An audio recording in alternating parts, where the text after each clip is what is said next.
ഗസയിലേക്ക് അടിയന്തര മാനുഷിക സഹായം എത്തിക്കാൻ അന്താരാഷ്ട്ര സമൂഹം കൈകോർക്കണമെന്ന് ഖത്തർ. സ്ത്രീകളും കുട്ടികളുമടക്കം ലക്ഷക്കണക്കിന് പേർ സഹായ ആവശ്യവുമായി ഗസയിൽ കഴിയുന്നുണ്ടെന്നും ഖത്തർ ചൂണ്ടിക്കാട്ടി.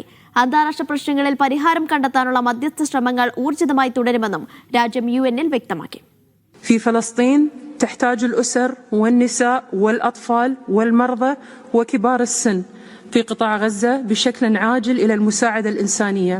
ജനീവയിൽ ചേർന്ന ഐക്യരാഷ്ട്രസഭയുടെ 61ാം മനുഷ്യാവകാശ കൗൺസിലിലാണ് ഗസ അടക്കമുള്ള അന്താരാഷ്ട്ര വിഷയങ്ങളിൽ ഖത്തർ ലോകത്തിന്റെ അടിയന്തര ശ്രദ്ധ ആവശ്യപ്പെട്ടത്.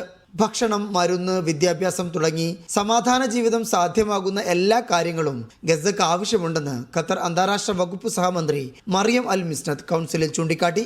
സമാധാനം സാധ്യമാകണമെങ്കിൽ മേഖലയിലെ സുരക്ഷ ഉറപ്പാക്കണം. വെടിനിർത്തൽ കരാറിലെ മുഴുവൻ ഉപാധികളും പാലിക്കാൻ ഖത്തർ ആവശ്യപ്പെടുന്നു. റഫ അടക്കമുള്ള എല്ലാ അതിർത്തി ക്രോസിംഗുകളും തുറന്ന് ഗസയിലേക്ക് തടസ്സമില്ലാതെ സഹായങ്ങൾ എത്തുകയും വേണം, അവർ പറഞ്ഞു. സിറിയയിലെ ആഭ്യന്തര സംഘർഷത്തിൽ ഗവൺമെന്റും സിറിയൻ ഡെമോക്രാറ്റിക് ഫോഴ്സും തമ്മിലുള്ള വെടിനിർത്തൽ കരാറിനെ ഖത്തർ സ്വാഗതം ചെയ്തു. കരാർ സുരക്ഷയും സുസ്ഥിരതയും ശക്തിപ്പെടുത്തും. സിറിയയുടെ പരമാധികാരവും അഖണ്ഡതയും സംരക്ഷിക്കേണ്ടത് അത്യാവശ്യമാണെന്നും മറിയം അൽ മിസ്നത്ത് ചൂണ്ടിക്കാട്ടി.